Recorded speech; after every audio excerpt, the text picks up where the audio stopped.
Baker. I'm the new curator for the Maine Women Writers Collection here at UNE.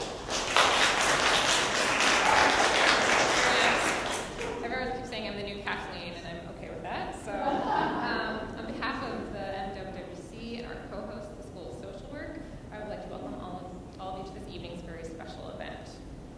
As we stand here today in traditional Wabanaki territory, we acknowledge that this land and its waters have been stewarded through the millennia by the Mi'kmaq, Maliseet, Penobscot, and Passamaquoddy peoples.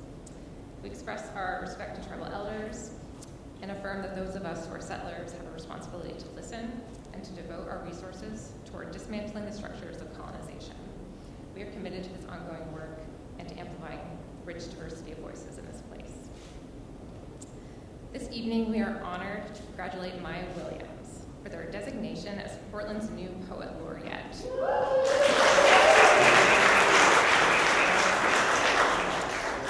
And we are proud to call Maya a graduate of UNE's School of Social Work, where they also earned a certification in Applied Arts and Social Justice. We are also so happy to welcome poets signature MiMi and Francesca Paolelli.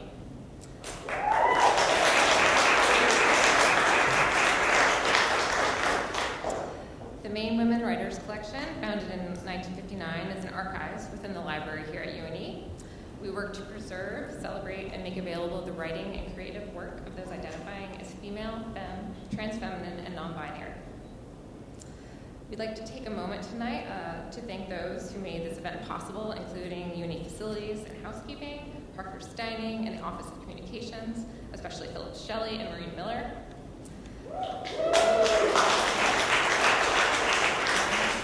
As some of you may know, beyond the most prominent aim of tonight's event, celebrating Maya, is our intent to capture footage for a new UNE commercial celebrating the accomplishments of our alums. So the cameras and recording equipment may be a bit more obvious than usual, so please bear with us.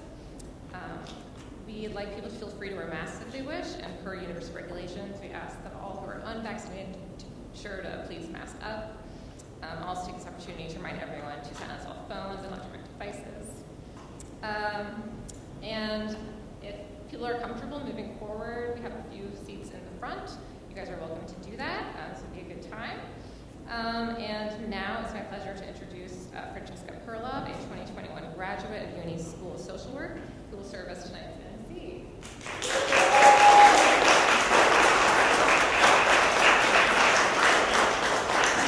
Thank you.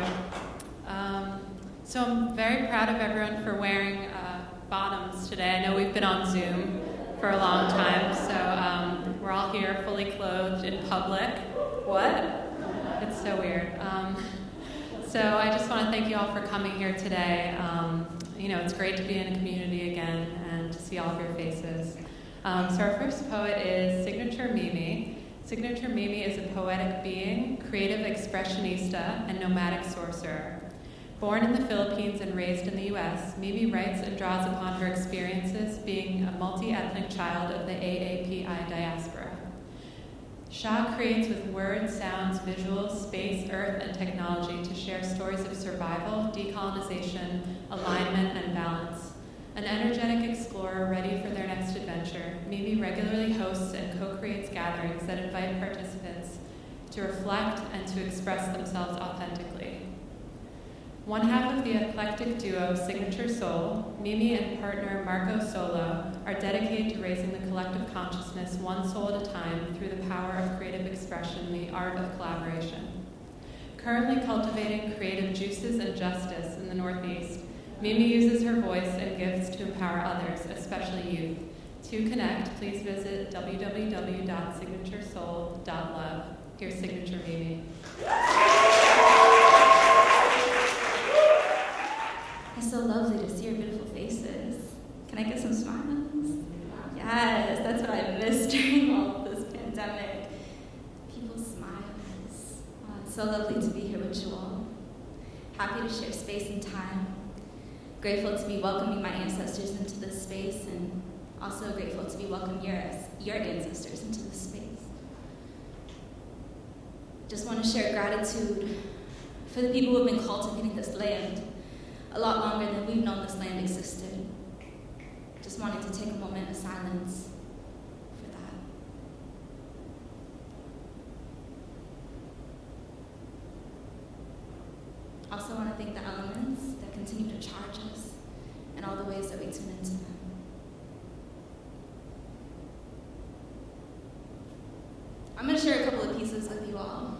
many which are new to Portland. I've shared them in some other places, but these are pretty new to many of your ears. And the first one is a piece called Word Vomit. It was actually the first piece that I ever internalized. I don't believe in memorizing pieces because I think that whenever I tried to memorize things, it was because I was ready to forget them later. And so with poetry, to me, it's about internalizing those pieces, internalizing the words and how they come through, whenever they come through, however they choose to continue coming through. So this first piece is called Word Vomit. Thank y'all for having me.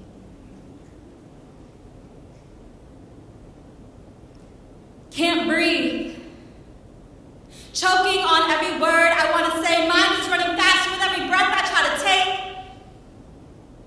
It's coming up sooner than expected, exploding on paper like a ballpoint pen. Words stuck on an artist's canvas, colors erupting with the movement of his brushes, sickening to the eye. Better fix your contacts. Contact so fill and make a bear come out of hibernation, ready to eat breakfast. Eruption, ground split in two. Earthquakes turn people into stew. Mixture mixes my emotions, messes with my head, leaves a wound unfolded. No stitches conceal my composure. No crutches can stiff me when my mind is bent over. Time heals. Future isn't promised. One move is a matter of sink or swim, choking on water, drowning in sorrow. Closed eyes cannot borrow your soul. Mine is empty, throwing up words and misused phrases full of hungry. How ironic, more like OxyClean, no. Oxymoron, deaf to my ear canal, earbud killed my drum, beat it too hard, too loud, but numb. Stomach on empty, food for thought, rhyme too sweet, gotta count my losses. Blackjack spun me around. 21 roulette balls. Black and red, white and black, went back to desk one more time and then choked. Time's up. Heimlich maneuver, no air, blue face, choking on every word, he, she, they, we all wanted to say.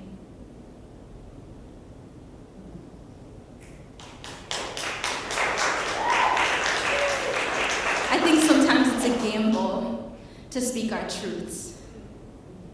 And every day, we roll those dice. This next piece is for the people that question. Thinkers in the world, constantly questioning.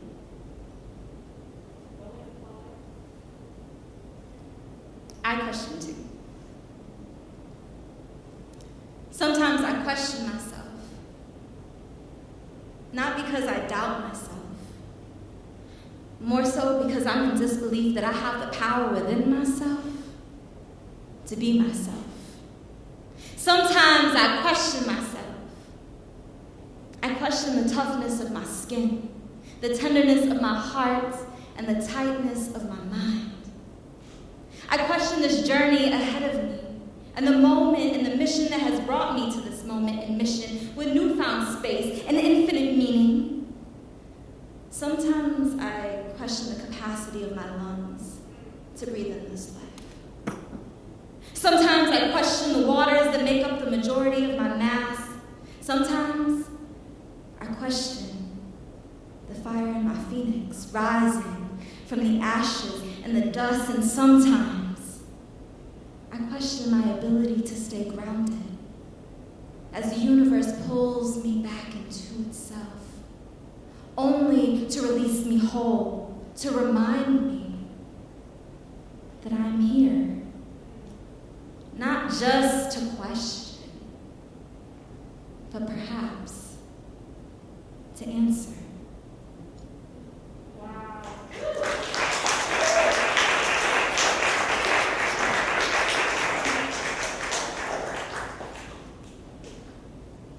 Thanks, y'all. How y'all doing? If y'all feeling it during a piece, y'all can snap too. It reminds me that I'm not just in this place by myself, that there's actually people here. So please, yes, snap if you're feeling it. This next piece I'm going to share is called When the Rains Come, and it feels pretty fitting because the rains came today, right? But this piece is quite a long piece. I'm actually only going to share 2 verses with you all. And this piece is long because it's really questioning climate change. And what does it mean to really think about climate change? Yes, the ice caps are melting. Yes, there's fires. Yes, we need to talk about the waters. I would also add, we need to talk about the climates in our communities that are changing. How rapidly they are changing. I could go on and on about that, but that's why I wrote this piece. When the rains come.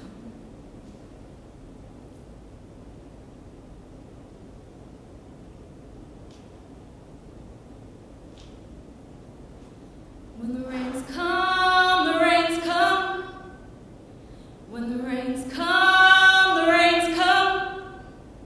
When the rains come, the rains come. When the rains come. When the rains come, what will be washed away? And when the rains come, what will remain and what will fade? When the rains come, what will stay the same? When the rains come, what will change? 'Cause when it rains, it tends to pour over. And when it rains, even the storm feels as small as a bird in the big sky. Ever wonder where the sun goes when the clouds cry? Another city flooded. Mother Nature's response to man-made ruckus, death tolls in the hundreds and thousands. Now let's be honest. That's not counting the ones not found, the ones who had no chance of making it out proud. Developers quick to find their waves and developing blueprints quick to exclude the voices of the communities they choose to build in. The proof is in the putting in. A single-occupied condos disguised as all-inclusive living. The cost of being is skyrocketed along with suicide rates and depression. What happened to the love for education? Instead, most of us were losing our patience. Student loan debt crippling our paychecks. Stress eating away at a conscience, straight away wondering where all the confidence went. Tempers and temperatures steadily rise and ignore the connections between nature and spirit science. Creative climate science and the economy stay sacrificing poor bodies despite already deprived ways of treating each other with basic human rights. Who lives? Who dies? Who decides? Who fights? Who was offered a second chance at life? We can look at the statistics. We can even graph them real nice. Some will only get a glimpse and no bother looking twice, so we amp up the hype. We add an image of a little brown kid with big old sad eyes and a nice little caption about them eating a bowl of rice, and then we can talk about all the ways that people are so nice. Donating their dollars only to save their pride, but what's really the statistic if there are numbers that didn't get mixed in? If the bigger picture is significantly missing, if the people in the picture didn't give consent.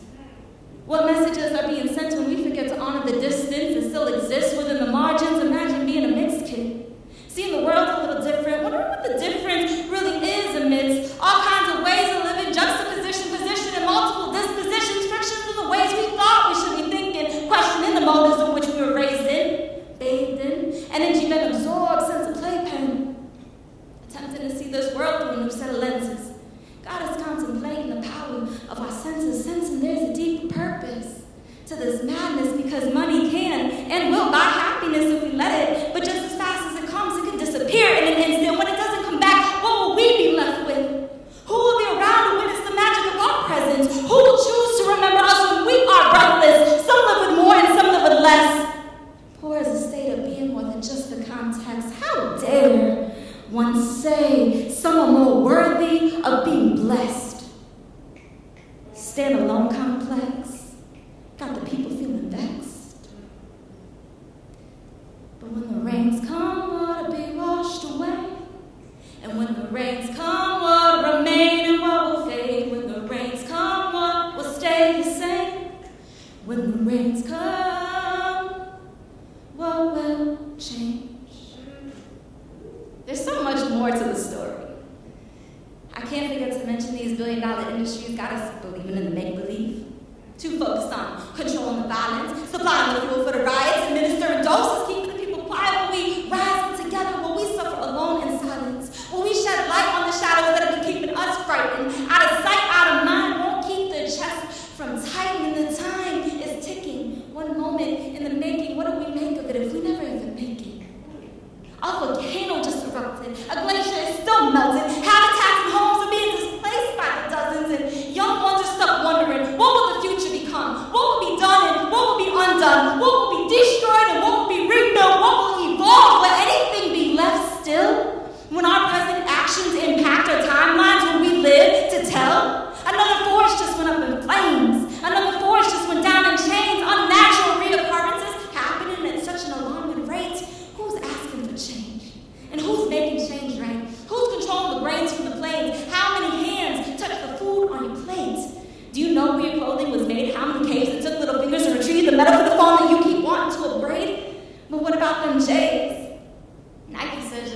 divided and cakes made by the hands of modern day. Wait. Matter of fact, we're all stuck in cages paid by our taxpayer wages. And speaking of wages, minimum wage don't support livable wage. I said minimum wage don't support livable wage. Uncontrollable rage, unfathomable hate, irreversible fate. For whose sake? Slowly walking through a mental maze, stuck in a foggy haze, drinking to wash away the days, attempting to mask the pain by numbing it away, pretending it's okay. How do we stop this cycle before it's too late? Or is it too late? Seeing black and white amid shades of gray. When does one question why they gave? When does one begin to pray? How much will it truly cost to save sacred space from extorted trade?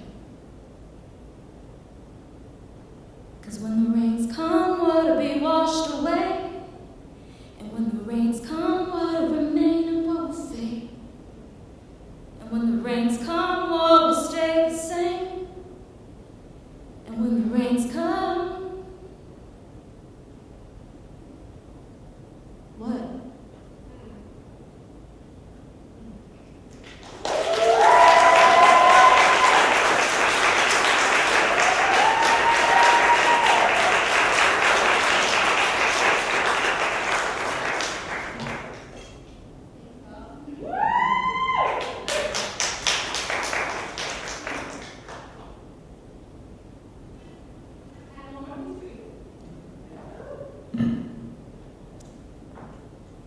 This last piece is really special to me because it was the only piece that I wrote when I went back home to Philippines 2 years ago.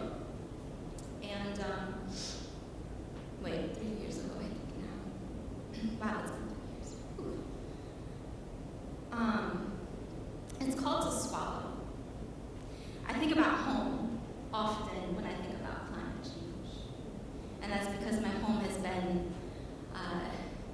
in a state of constant rebuilding because of the typhoons and the earthquakes and the things that happen in that part of the world. But there's one thing, despite all of that rebuilding, that just strikes me about how people survive in other places and thrive in other places. And it's that they do it together. Wherever I go, I think about village mentality and what it means to be a part of a village or be a part of a community. And particularly the community that comes from island life, when we get so far away from the mainland. So this last piece that I'm going to leave you all, thank you again for having me here. It's called To Swallow. And I want to start it before I start it, I would like to share a word with you all, which in my home we say mabuhay, which means live. And it's a greeting that we use to greet one another, to say goodbye to one another, and it's to me a reminder of what it means to really live and how do we embody what it means to live. So I share that with you in respect and honor, mabuhay. To swallow. The ocean is swallowed by the island. Its vastness becomes narrow in the mouth of trees, quenched by muddy, salty shallowness. No village in sight if you don't know where to look. Hidden in plain view, many eyes see you coming. There's no warning for being watched. Only heartbeats and heavy breaths drifting into the unknown, too, swallowed by the island. No choice but to keep trudging forward. The only way out is backward, even if it all looks the same. Every direction. Canopies drape hollow trunks, bluebirds nestle on branches, water snakes hide on shores trying to digest dinner. The way that the bamboo cuts the water, directing the bunker boat to land, is an art. Survival is the only option. Here, you learn or you die. There is no in-between. The jungle makes no promises to the people. Shelter is not a given during the passing storm. Mother will take back hers if she doesn't feel honored or respected. This land is not free. It comes with a price. Who will pay is beyond personal choice. Beware. The ocean in its vastness is still swallowed by the island. Even if for a moment the swallowing is returned, eventually the ocean retreats, restoring balance. Life is simple. It's not easy. It's probably one of the hardest places to live unoccupied. And still, smiles can be found in the early wake-up calls by Brother Rooster. Laughter can be heard well past the sun's slumber. And love is found in the eyes. The many eyes that keep the village alive.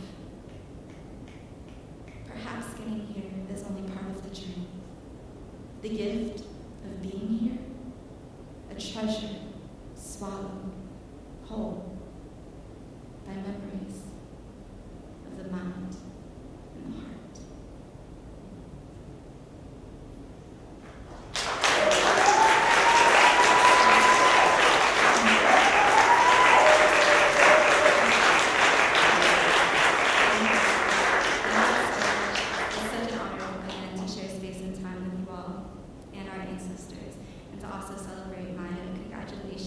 Laureate. We're going to turn this town into some more poetry, y'all. Thank you for having me. Blessings.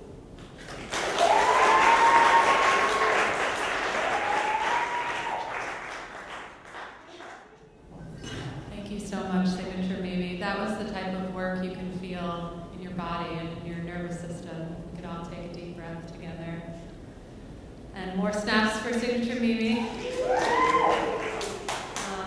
So our next poet is also named Francesca, and I feel like magical things happen when there are two Francescas in the room.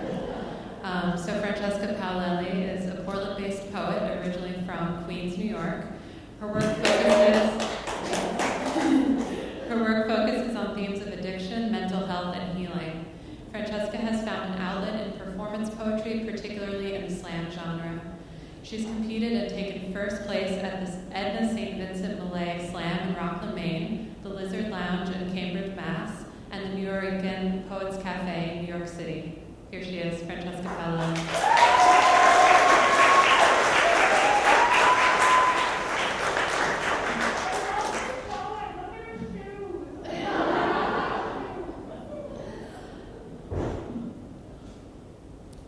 Thank you for having me here. It's such an honor to be here to celebrate Maya and to be with all of you today. I have a few poems. The first one I call Pirates and Planks. A foot from the plank, 2 from the sea. My back scorched burning, all eyes are on me. A boy in the back, he giggles and laughs. His piercing chuckle makes my heart 2 halves. Capitano with the shouts, baby with the pouts, and a crowd from the past named regrets and doubts. With the lost souls and their howling voices as I stand to face the endless ripple of my life's choices. In front of me an ocean, a mother, a wife. If these pirates don't get me, on goes life. But there's no one to rescue me and no one who saves, and my legs go on kicking as my back breaks the waves. My knees skid the bottom, my face to the floor, my eyes open wide. I'm searching for shore. If it wasn't for this, then what was it for? I listen for the secrets muffled in the rush, seeking solace in that silence, hopes for healing in the hush. The salty bleed start to bead, the blurred lines blend where the ocean starts and my tears end. And who would have thought this is how I'd go under, drowning in a sea of blue, singing one is the loneliest number. Since 2 was the loneliest when it was me and you, and counting breaths, my lungs feel tight. There ain't no time for dreams tonight, but the tides will flip and the currents will change, and this entire scene will rearrange. So hold on now, you're almost there. 1 foot in the clouds and 2 from The sun taps where I bob. There's a new day ahead, and I got pirates to rob.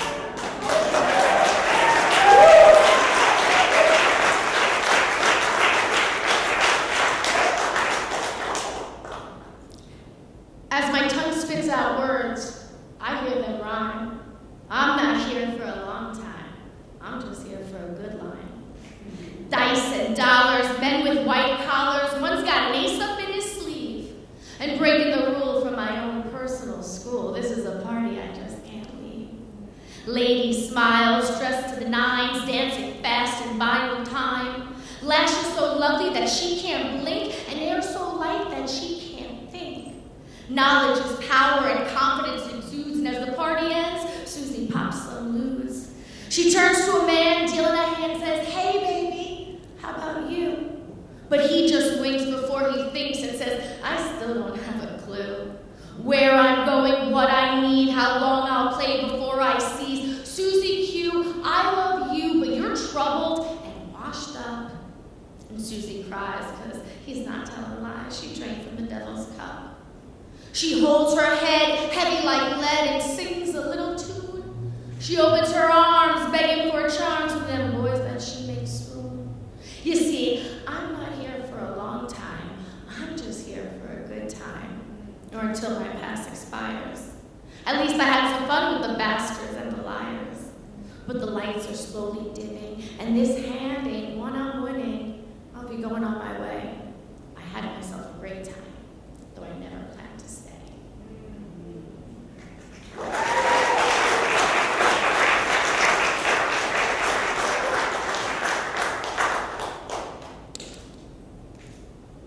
This one's for the sleepless nights. Green tea and Cocoa Puffs as smoke comes out my nose. I can smell the iron burning as the cat bites on my toes. Sweet treats for these small-time feats, like getting out of bed on these days when my legs feel as heavy as my head. It was that tick-tock, tick-tock, the 60 clicks around the clock that kept me from my dreams. A midnight soldier on ceiling patrol, I watched it crackle at the seams. And with every beat and tapping sound and all those hands clapping round and round, it was simply a matter of time. I was pretty sure it couldn't take much more, and that problem was all mine. And as each moment passed, they all intertwined, the veins of my life on the map of my mind, weaving in through and out in sordid dysfunction, lines to love's lost and roads to destruction. I hold it up with my stare. I wouldn't blink. I wouldn't dare. Don't you move. Just stay right there. I say to the cat as she creeps towards my bowl, and I shoot her that look she's already been told, and she shoots me right back. She's not one for the scold. I reach for the door. She jumps to the floor, snags the rug loose with her claws. I'm jealous she can detach herself without a woman's paws. First a peek, then through the sliver I sneak, instantly stung by a mandarin ray. Not used to the light or feeling delight, my battles are different during the day. The thoughts of the others, the things that they said, did they hear me right or were they misled? And as I reckon with the truth, I beckon for my bed, and I'm back. Underneath the darkness of the dome, counting cracks, preventing attacks, corralling thoughts that try to roam. The roof is too heavy, the floor is too thin. Maybe I should give up and let it all cave in. And somewhere in the rubble, I can re-begin. What good is a house that isn't a home? Why is it always darkest when I am left alone? The cat laps my lids. Her sandy lips strip the weight of bricks. Sweet dreams she softly bids. And try as I might, I don't put up a fight. Don't worry now, I hear her meow. I can hold it up tonight.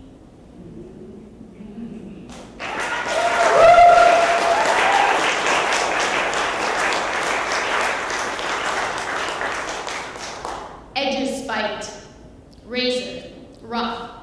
In theory, she thinks she tries too hard. In fact, it isn't enough.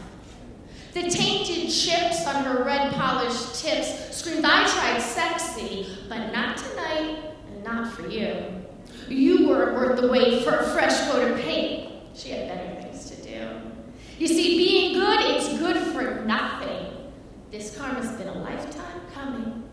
Mendacious men wanting women, the slippery slope of her breast brimming. In a single flash, her flaws forgiven. She'll drunk on insecurities, clamber up your spine as they open up each vertebrae a little more. She starts to sway. She turns to you and leans to say, I need something to hold on to, because some things I can't let go. And if you're going to be with me, well, there's some things that you should know. I'm a victim of love, a victim of fate, a victim of time the longer we wait. Over and over again, it's the same. I'm charmed to the sharpest part of the flame. Some say that's only chemistry. Some say that I'm insane. I say I like the certainty of certain things that make you call me by my name. And I just want to slide right down on top of you and rock you in the rain. Let me lick the tips of your teardrops, baby. I want to taste that pain. You know it's in there, but you don't know where. You could feel it, but you can't touch it. You're not cut out to care. And no soft talk, no sexy walk, or the scent the waves make in her hair is ever going to be enough to lure you to that lair. 3 sips, 2, now only 1 left. The rocks freeze your lips, the fumes melt your breath. You're beginning to understand. But just as you get to the knot in her halter top, your fingers turn to sand. You see, the odds were never in your favor. The chips were always in her hands.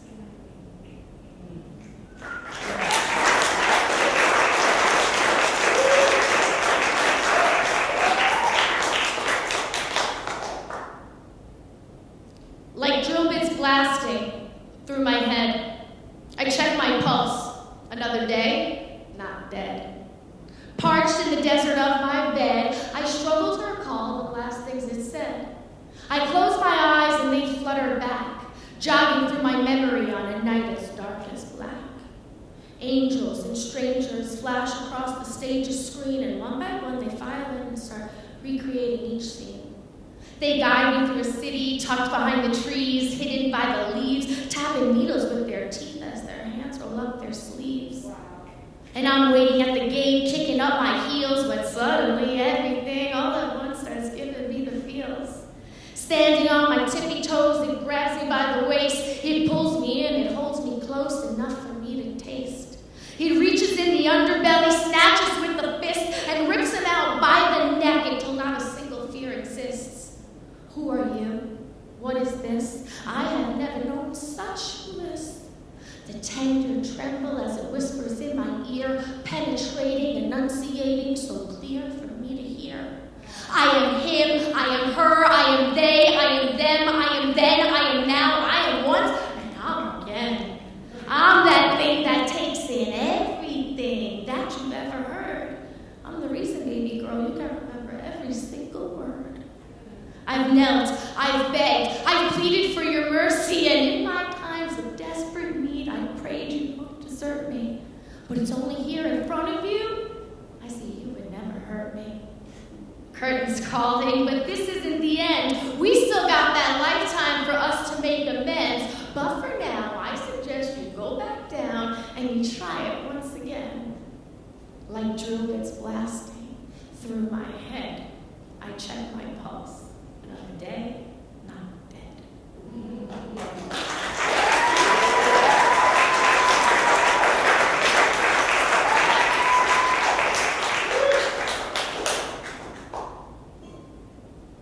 You say I look so pretty coming.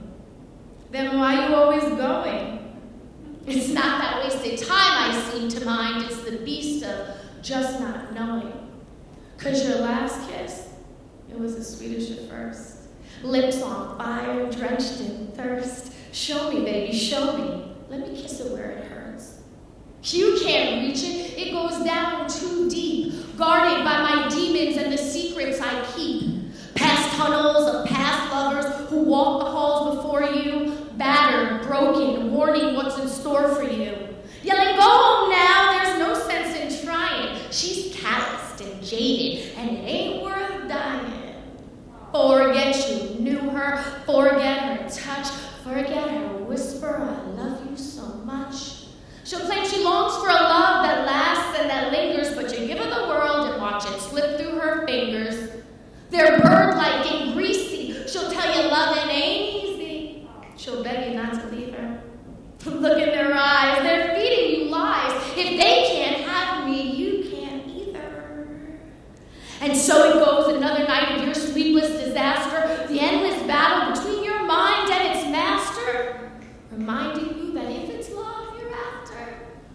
to walk those halls and go get her.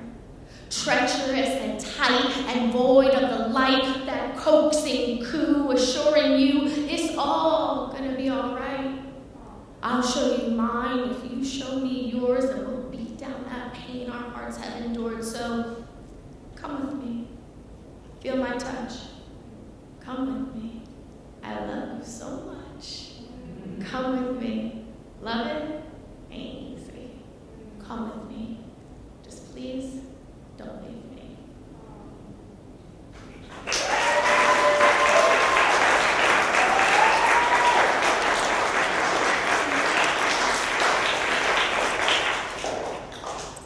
Just 2 more quick ones. It's 5:50 on a Friday. I've already cried 3 times today. And it's wet, like it's been every day for the past few weeks, and the floor is puddled because the whole thing leaks. Daylight's saving her time, but I'm out of things to do. Got nothing left, no liquor, no cigarette. I fall back on an hour spent with you. And now I'm stuck inside this stuffy little studio, and I can't catch a lazy breeze. Making left-hand turns in a maze made of madness has brought me to my knees. And from the window, I watch that wind blow as she dances off with the trees, and the birds chirp to the beatbox of the raindrops as they drip from leaf to leaf. And it reminds me of that tune we'd sing, the one about St. Augustine, the rock and the free one, the names in our song. One stands still while the other rolls on. And I feel your breath behind me with each whisper of your words. You bind me. You got me tangled up in ecstasy, echoes banging off the walls, chase and find me. When they catch me, they remind me to slow down, girl. You move too fast. I'm just trying to make this moment last. And on the peak's top, the whole world stops. The minutes don't exist. The past and the future, they kiss, and the now is forever lingers on your lips. But you can't stack high time when it's made of glass, and with great fragility, I accept my humility. I can feel it breaking fast. I give the pack a skyfall shake, searching for that soothing sound, that there's still something left to take. The silence of the answer back, well, it's the sound I wish it didn't make. And now my feeble heart, starved of your fuel, bleeding, aching for you to feed it, emaciated, debilitated. Where's the extra daylight when I need it?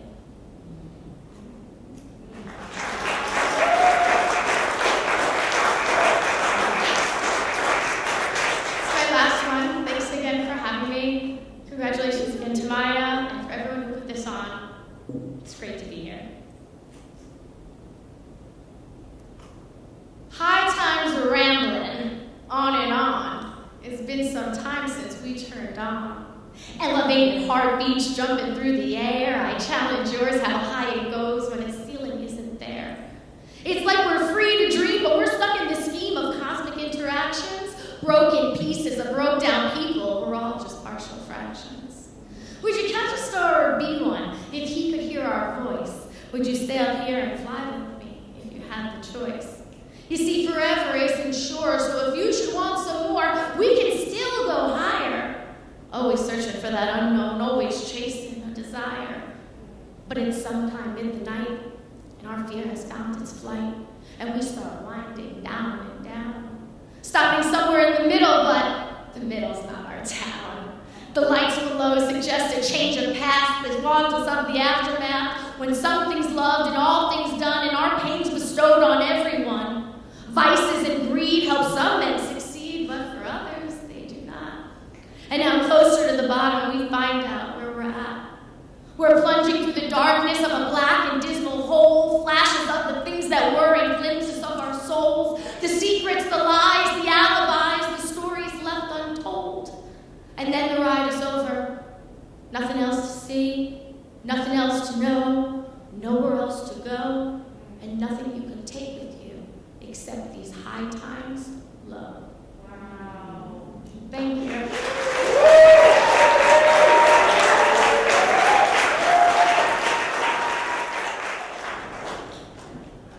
Wow, I think I'm going to need about 5 more hours of both of those poets. That was just incredible.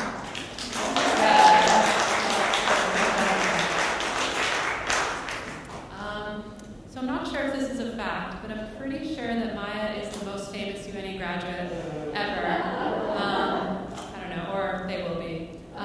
So Maya Williams is a Black, mixed-race, queer, non-binary person, suicide survivor, and poet residing in Portland, Maine.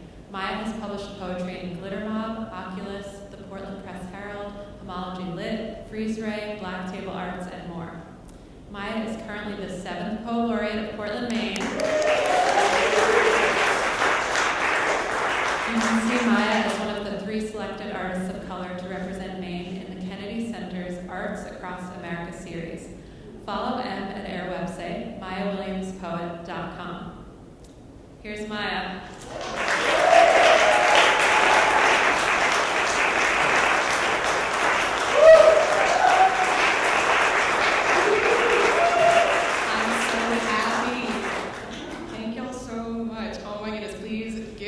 Francesca and MiMi a round of applause. Thank you so much. This night is so perfect simply because y'all two are here. Thank you both for your words and thank you for your acts of service through your words. And I know that these two have done an excellent job of setting up this space for y'all. It's just been a while since I've performed in front of people like this, so I want to get into my host mode and remind folks the purpose of snapping if you feel something as such, for folks who want to snap along with me. Yeah. So snap whenever you feel something. You could go, ooh, if you hear something. Say, ooh. Go, Go, yes. People of color only, yes. Go in, poet. For folks who are comfortable with swearing, fuck it up, poet. Fantastic.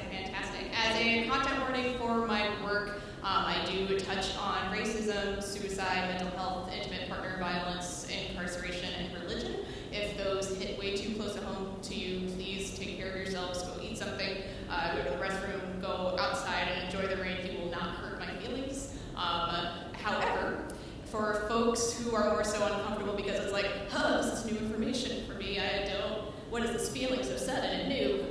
Wicked reference. I encourage you to lean into that, please and thank you. And thank you all again for being here, and thank you, UNE, for organizing so much of this. Thank you very much. Yes.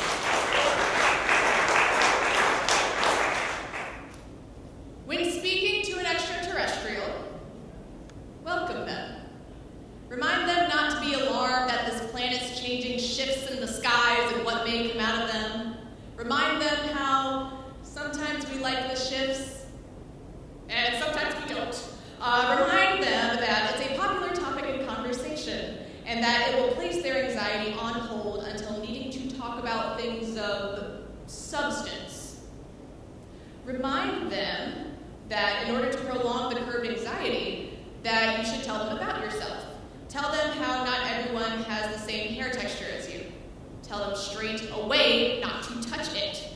Tell them that although not all humans are knowledgeable of this concept, it is best to look and not touch when engaging with humans.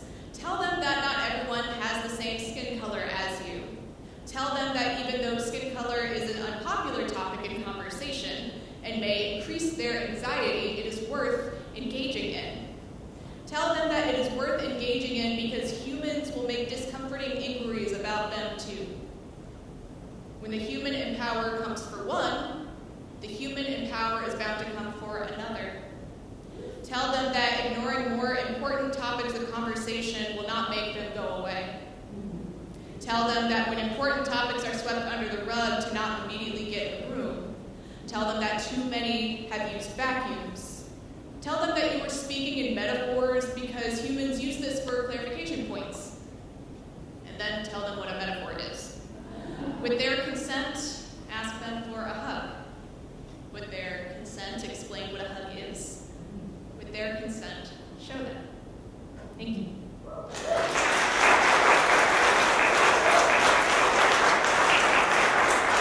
Thank you very much. In more recent times, I have found myself writing more about the body, writing more about sexual violence when it comes to the body, writing more about previous romantic experiences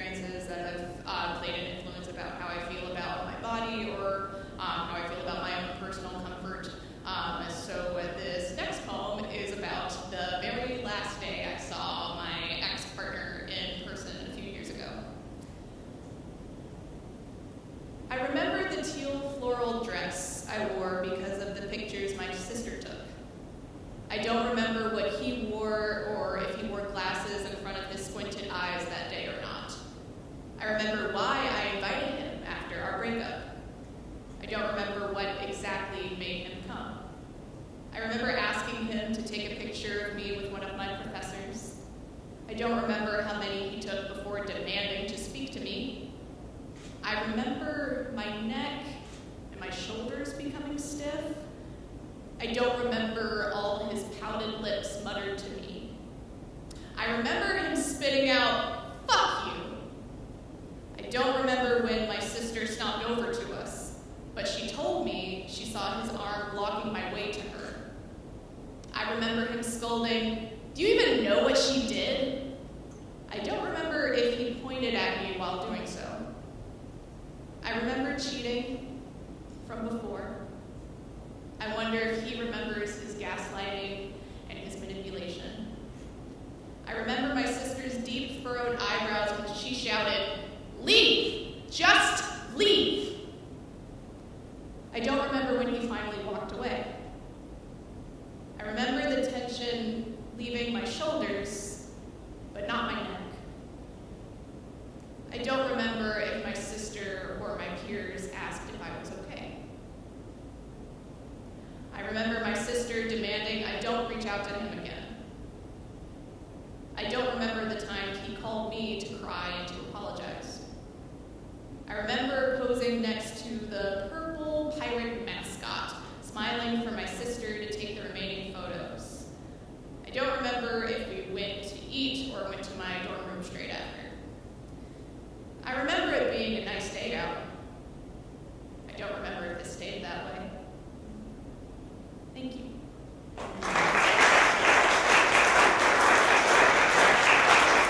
It was very interesting performing spoken word pieces to theater goers a few years ago, because it was very interesting to remind them to breathe as they're listening to poems. It's like, yeah, you can make sure that you are comfortable. You don't have to sit there and stare just because someone's performing for you. Like, please take care of yourselves in your seats. There are snacks back there for a reason. Please take advantage of them. The Rice Krispie treats are delicious. This next poem is called Have I Forgiven You? My capacity to forgive you fluctuates. There are days I don't even think about you, although the strongest memory of harm recapitulates. Now when my mind is triggered, my body no longer frustrates. At least not all the time. I can't completely erase you. My capacity to erase you fluctuates. It is a calmer day when I can feel great, when I feel honest enough to pray for you. Honestly, it's hard when the strongest memory of harm recapitulates. I am learning how to only pray in an honest state of mind. It gives me comfort to not know how you were doing or living as life consistently, non-linearly fluctuates.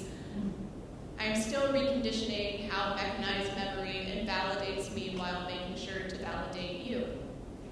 It surprises me when legitimately kind memories of you recapitulates. Living a life without you is one I don't believe complicates my necessity for affirmation. And I believe I will slowly forgive you. My capacity to forgive you fluctuates because of all memories of you that recapitulate. Thank you.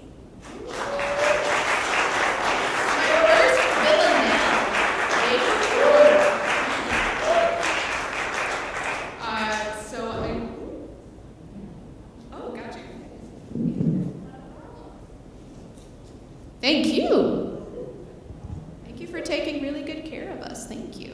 Thank you very much. Shout out to Marketing Department and Tech doing this. Communications, thank you.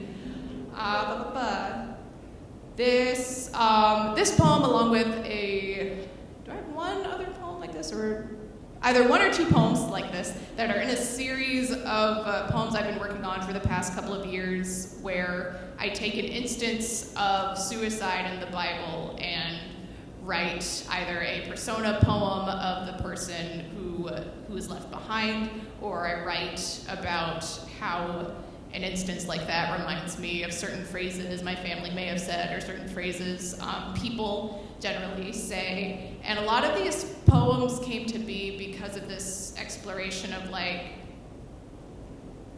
when it comes to suicide, it's immediately criminalized, it's immediately labeled as a bad thing. That's why when people die by suicide, folks use phrases such as committed suicide, even though it's not a crime.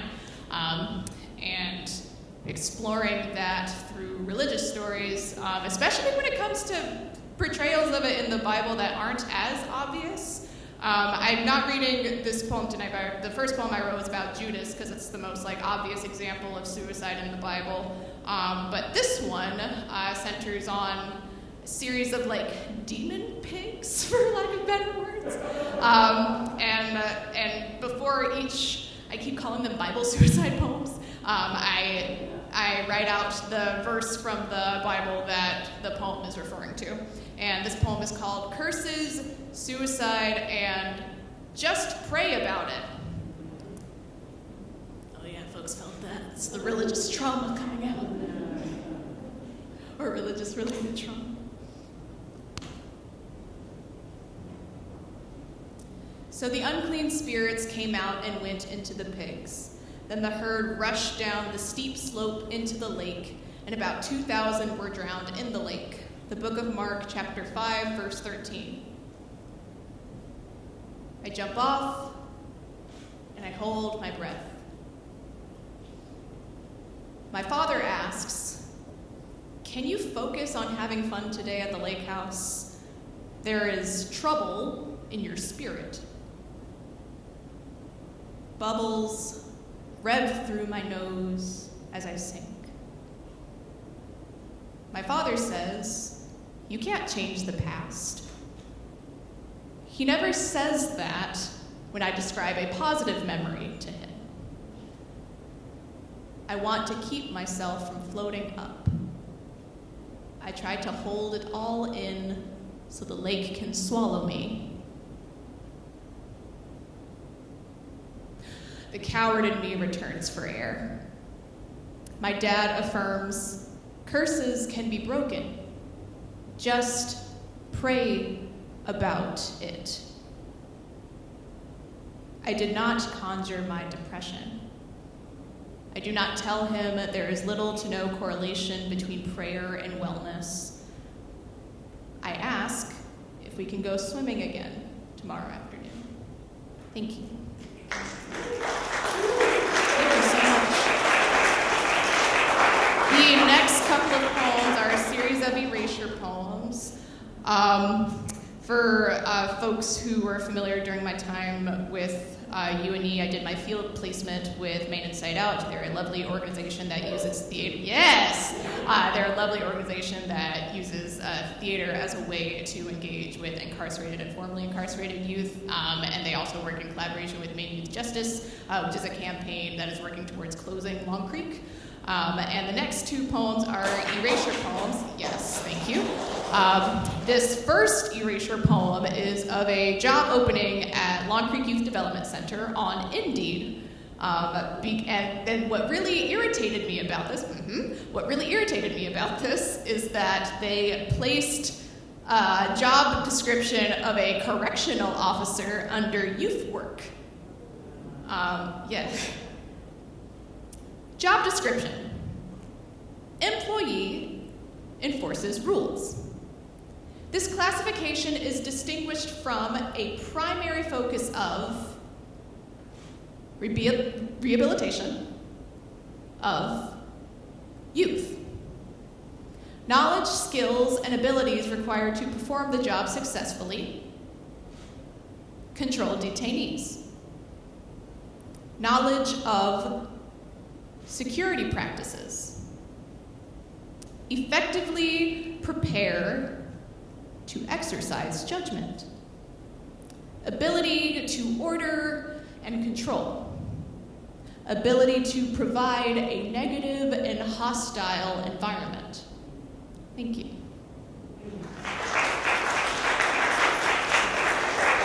just remembering to breathe. This next piece, because I remember I was with my family for Christmas, and this like news article came out about like Janet Mills writing this oh so lovely letter to the children of Maine about how Santa is fully vaccinated and can enter homes and what have you. And the issue I had with that is the fact that Janet Mills thought it was a great idea to veto a bill that would have reinvested money that was initially placed in Long Creek that would have been reinvested into community and closing down Long Creek so that all that money spent in Long Creek could actually go to youth and community, and she vetoed it. So this is my erasure of her letter that she decided was so cute to put during Christmas time for young people, and it's like, what about the young people you left inside? This is called Restrictions. Whereas Maine anticipated not good years, whereas girls and boys caused worries among Maine. Now therefore I, Janet T. Mills, pursuant to authority, do hereby direct directive. I encourage vigorous handling. It is important that all Maine children maintain appropriate distance. Dated, Janet T. Mills. Thank you.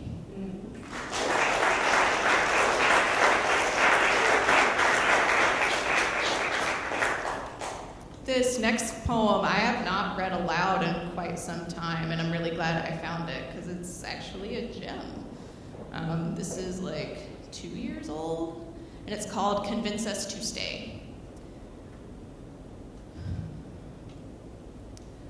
What most people don't understand about suicidal ideation is how hella convinced we have to be to stay on this earth.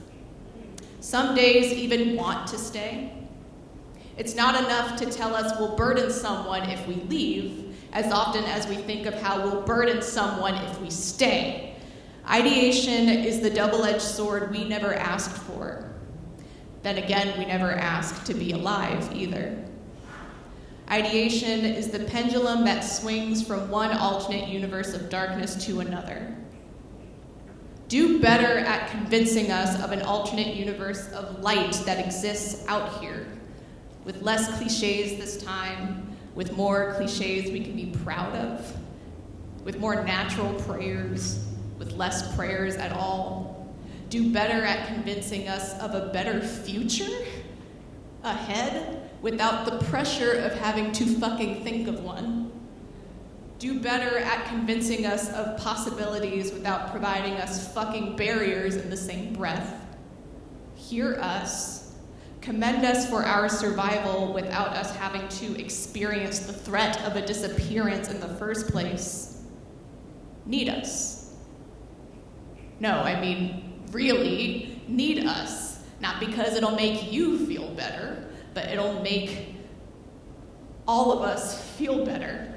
And I'm mixing up my pages, and we're gonna fix it. Need us. No, I mean really need us. Not because it'll make you feel better, because it'll make all of us feel better. No, I mean really feel better. Like freedom of life without giving compensation for saving it after failed attempts. Like summer rains being the occasional cleanse we desire with its liveliness within the gray. Like being so fucking present being a blessed gift in of itself, only you did not have to wrap or rewrap it for us. Mental illness unravels like a motherfucker. Convince us enough to believe that we can wrap and rewrap it ourselves. Thank you.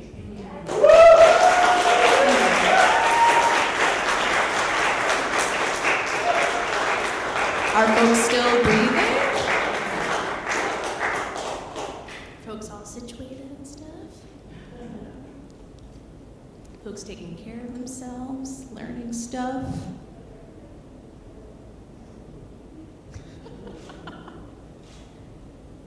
This next poem I also have not read in a while, and it makes me very happy to bring it back.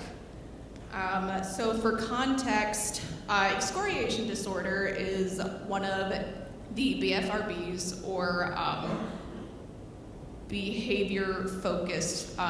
bodily focused repetitive behaviors. It is a disorder specifically for skin picking. Excoriation disorder or dermatillomania falls under skin picking. Sometimes it's correlated with OCD, which I do have. Sometimes it is not. And this is all a poem for my hands and trying to love my hands. This poem is called What Do My Hands Know? Dear self, I know my fingernails have their ticks, mirroring the clock that hovers over the rest of this body as my anxiety. I know my fingernails find their grip in my palms in reaction to compulsion and panic. I know my fingernails' marks cannot be erased by reversing the clock, but I am choosing to hold space for scars instead of rejecting them. Dear self, I know my fingers crave pens to grasp for stronger poems of joy I want to write, and poems of pain I never want to write again. I know my fingers enjoy interlocking with other fingers who belong to family, friends, a lover. I know my fingers are working their way to find the rhythm and cheering praise music for my whole being as much as others' beings. So I'm going to let myself know I am good enough to love it. Dear self, I know my hands are worth more than what the excoriation disorder continues to destroy. I know my hands are getting better on knowing what to hold on to and what to let go of. I know my hands are still finding ways in prayer, in snaps, in claps, to continue to increase in size compared to the punches and slaps that threaten to consume me, but I'm trying to believe in myself when I say, I mean no harm. Thank you.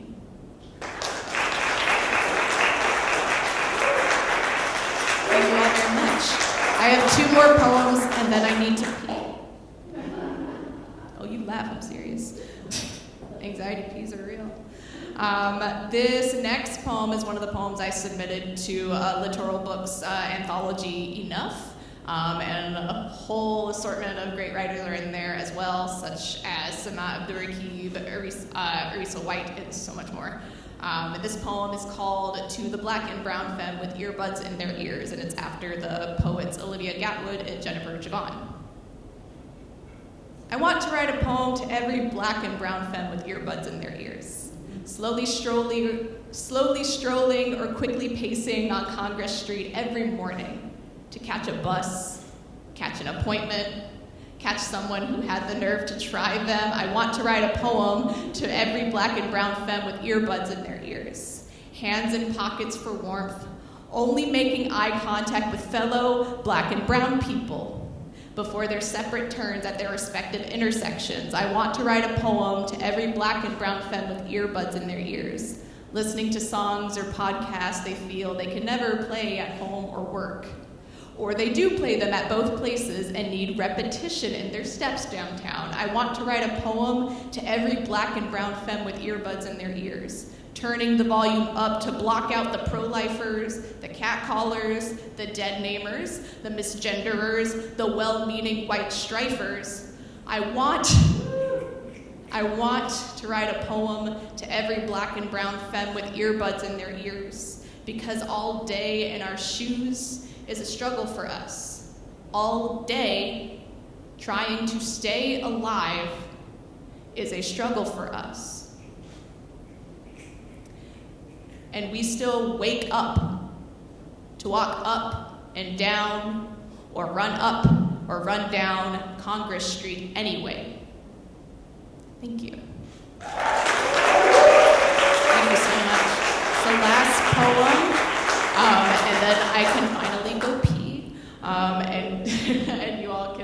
about like, oh my God, I love this poem, and oh my God, this was great, and oh my God, how can I pay Francesca and Mimi for their work outside of this event so they can run workshops and stuff for their service?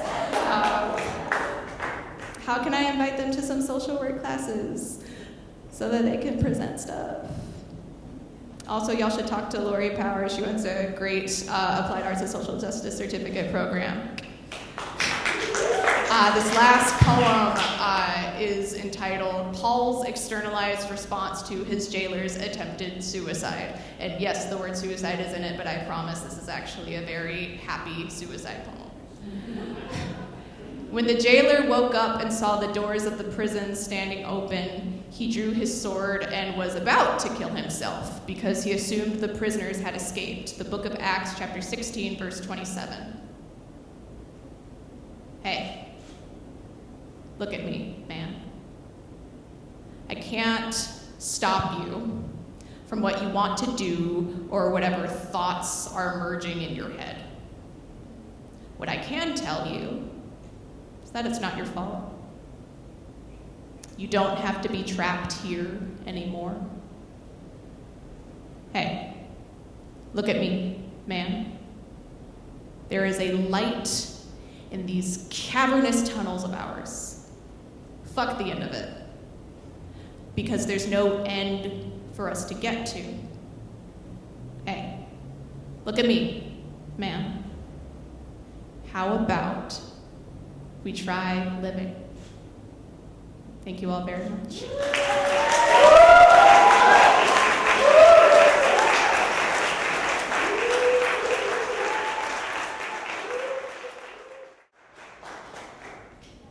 Thank you all for coming tonight. Thank you to the amazing poets. Congrats to Maya.